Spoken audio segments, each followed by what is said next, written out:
আজকে আমি একটা নতুন রেসিপি নিয়ে আসলাম। দেখতে যতটা সুন্দর আর খেতে কিন্তু দ্বিগুণ সুন্দর হয়। আর রেসিপিটা আমি কিভাবে তৈরি করছি বন্ধুরা দেখতে থাকেন, না দেখলে তো বুঝতে পারবেন না। একটা লোভনীয় স্বাদের নাস্তা রেসিপি। আমি কথা না বাড়িয়ে মূল রেসিপিতে আসি।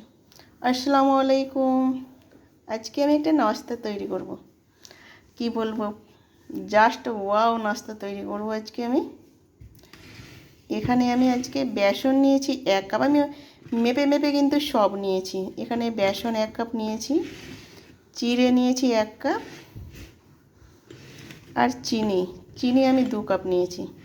আর যে যতটা মিষ্টি পছন্দ করেন ওইভাবে কিন্তু মিষ্টিটা ব্যবহার করবেন। আমাদের বাড়িতে একটু মিষ্টি বেশি খাই, ওই জন্য আমি 2 কাপ মিষ্টিটা নিয়েছি। এখানে কিন্তু আমি সুজি নিয়েছি। তো কিনেছি 1 কাপ সুজি, 1 কাপ বেসন, 1 কাপ চিড়ে আর 2 কাপ চিনি। আর এখানে আমি নিয়েছি সেমাই। এটা কিন্তু মুদিখানার দোকানে পাওয়া যায় সেমাইটা। আমি 1 প্যাকেট নিয়েছি, যতটা লাগবে অতটাই আমি দিব। আর কিভাবে নাস্তাটা তৈরি করি বন্ধুরা দেখতে থাকেন। এটা মিক্সিং জার নিয়েছি। মিক্সিং জারের মধ্যে আমি সবগুলো আমি এক এক করে দিয়ে দেবো। এখানে আমি চিড়ে নিয়েছি 1 কাপ, চিড়েটা আমি দিয়ে দিলাম। এখানে আমি সুজি যে 1 কাপ নিয়েছি সুজিটা দিয়ে দিলাম। একটা বড় বাসনে কিন্তু করবে। এই যে আমি চিনি নিয়েছি, চিনিটাও আমি দিয়ে দিলাম। একসঙ্গে কিন্তু আমি পাউডার করে নেব। দেখো চিনিটাও আমি দিয়ে দিলাম। আমি 2 কাপ চিনি দিয়েছি। বললাম না আমাদের বাড়িতে একটু মিষ্টি বেশি পছন্দ করে, ওই জন্য। এখানে 1 কাপ বেসনটাও আমি দিয়ে দেব। আমি একটু লবণ দিয়ে দেব। লবণটা দেওয়ার উদ্দেশ্য হচ্ছে মিষ্টিটাকে ব্যালেন্স করার জন্য। আমি একটু লবণ দিয়ে দিলাম। এবার আমি এটাকে পাউডার করে নেব। একসঙ্গে সবটি পাউডার করে নেব। পাউডার করা হয়ে গেছে। আমি চিনিটা একসঙ্গে পাউডার করার উদ্দেশ্য হচ্ছে পাউডারটা কিন্তু তাড়াতাড়ি সুন্দর হয় চিনিটা দিলে পরে। দেখো সুন্দরভাবে কিন্তু পাউডারটা হয়ে গেছে, একটু দানা দানা নেই। একটা বাটির মধ্যে আমি ঢেলে নেব। বাটির মধ্যে ঢেলে নিলাম। এবার জল দিয়ে কিন্তু একটা বেটার তৈরি করে নিতে হবে। এটা কিন্তু নর্মাল জলটা দিবে, গরম জলটা ব্যবহার করবে না। গরম জল দিলে কিন্তু বেটারটা কিন্তু ভালো হবে না, আর নাস্তাটাও কিন্তু ভালোভাবে তৈরি হবে না। আমি নর্মাল জল দিয়ে কিন্তু একটা বেটার তৈরি করে নেব। একটু একটু করে দিবে, একবারে কিন্তু জলটা দিবে না, নাহলে বেটারটা ভালো হবে না। একটু করে দিবে, তারপরে দেখবে কতটা জল লাগছে, ওই পরিমাণে কিন্তু জলটা ব্যবহার করবে। আমি এখন দিব না। এবার এটাকে আমি ভালোভাবে কিন্তু গুলিয়ে নিতে হবে। আর যত ভালোভাবে গুলাবে নাস্তাটা কিন্তু ভালোভাবে তৈরি হবে। দেখো ভালোভাবে কিন্তু আমি গুলিয়ে নিব। ভালোভাবে কিন্তু আমি গুলিয়ে নিয়েছি। বেশি পাতলাও করা যাবে না, বেশি ঘনও করা যাবে না। এইভাবে কিন্তু রাখতে হবে। দেখেই বুঝতে পারছেন বন্ধুরা আমি কিভাবে রেখেছি। এটা আমি এক সাইডে রাখছি। এখানে যে আমি সেমাইয়ের প্যাকেট নিয়েছি কেটে নিব।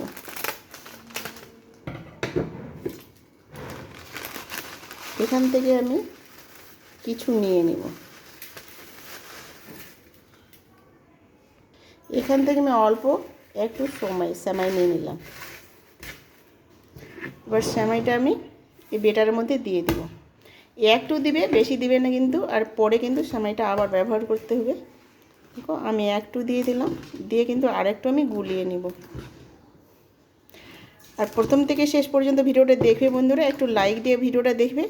টেনে টেনে দেখলে কিন্তু বুঝতেই পারবে না আমি কিভাবে তৈরি করলাম নাস্তাটা। আর একটা লাইক দিলে কিন্তু আমার ভিডিও বানাতে উৎসাহ জাগে। আর ভালো লাগলে কিন্তু আমার চ্যানেলটা ঘুরে আসতে পারেন আর সাবস্ক্রাইব করে রেখে দিতে পারেন। আমার অনেক নাস্তার রেসিপি আছে। দেখো ভালোভাবে কিন্তু আমি সময়টা এর সঙ্গে গুলিয়ে নিলাম। আমার গুলানো হয়ে গেছে। এটা কিন্তু রেস্টে রাখার কোনো দরকার নাই, সঙ্গে সঙ্গে কিন্তু বানিয়ে নিতে পারবেন। আর গেস্ট আসলে কিন্তু তাড়াতাড়ি কিন্তু ঝটপট করে বানিয়ে নিতে পারবেন গেস্টকে বসিয়ে। এত একটা সুস্বাদু নাস্তার রেসিপি দেখলে কিন্তু পেট ভরে যাবে, মনও ভরে যাবে। আর একটা খেলে কিন্তু পেট ভরবে, মন ভরবে না, আর মনে হবে আরও খাই, আরও খাই, আরও খাই। দেখো আমার কিন্তু ব্যাটারটা তৈরি হয়ে গেছে। প্লেট নিলাম, আমি কিছু সময় আমি এখানে নিয়ে নিব, আমি ভেঙে নিব। ওইখান থেকে আমি কিছু নিয়ে নিলাম, কিন্তু একটু ভেঙে ভেঙে নিব। এটা কিন্তু ভাজার সময়, এটা ভাজাই কিন্তু বিক্রি হয়, আর কিন্তু পুনরায় ভাজার কোনো দরকার নেই। একটু আমি ভেঙে ভেঙে দিব। দেখো ভেঙে ভেঙে দিলাম। আমি রান্নাঘরে চলে আসলাম। এখানে একটা ফ্রাই প্যান তাওয়া চাপিয়ে দিলাম গ্যাসে, গরম হয়ে গেছে। আমি একটু সর্ষের তেল দিয়ে দিব। এখানে আমি সর্ষের তেলটা ব্যবহার করছি, সাদা তেলও ব্যবহার করতে পারেন বা ঘি দিয়েও একটু ভেজে নিতে পারেন। আমি সামান্য একটু সর্ষের দিয়ে দিলাম, এটা কিন্তু রান্নার সর্ষের তেলটা গরম হয়ে গেছে। এবার আমি দিয়ে দেবো। দেখো বেটারটা কিন্তু অনেকটা ঘন হয়ে গেছে, যেহেতু সুজি দেওয়া ছিল আর চিড়ে ফুলে কিন্তু গেছে। তো একটু একটু করে এইভাবে কিন্তু আমি দিয়ে দেবো। দেখো এইভাবে আস্তে আস্তেই দিতে হবে। আমি কিন্তু 4টা দিয়ে দিলাম। এবার কিন্তু একটু সামাইগুলো আমি দিয়ে দেবো। এটা কিন্তু ভাজার সময়, এটা কিন্তু আর ভাজতে হবে না পুনরায়। আর একটু কিন্তু ক্রিস্পি লাগবে খেতে, একটু মুচমুচে লাগবে খেতে, কিন্তু ভালো লাগবে। একটু একটু করে আমি দিয়ে দিব। আমার কিন্তু সামাইটা দেওয়া হয়ে গেছে। এবার আমি ঢেকে দিব। আমি 1 মিনিট পর ফিরে আসলাম। নিচেরটা কিন্তু হয়ে গেছে।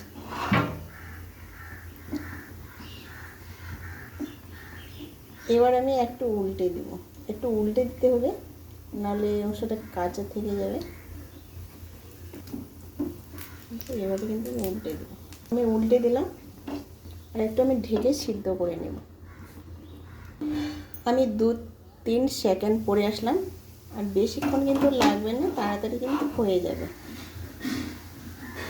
আমার কিন্তু সিদ্ধ হয়ে গেছে, দেখো সুন্দরভাবে কিন্তু সিদ্ধ হয়ে গেছে। এবার আমি তুলে নেব। আমি এবার অনেকগুলো দিয়ে দিলাম। দেখো হয়ে গেছে, এবার আমি তুলে নেব। সুন্দরভাবে কিন্তু হয়ে গেছে, আর এত সুন্দর হয়েছে। আর সামাইটা কিন্তু এর সঙ্গে ভাজা হয়ে গেছে, তো ভাজার কোনো দরকার নেই। দেখো দারুণ হয়েছে বন্ধুরা। এখানে ভিডিওটা শেষ করলাম। আল্লাহ হাফেজ।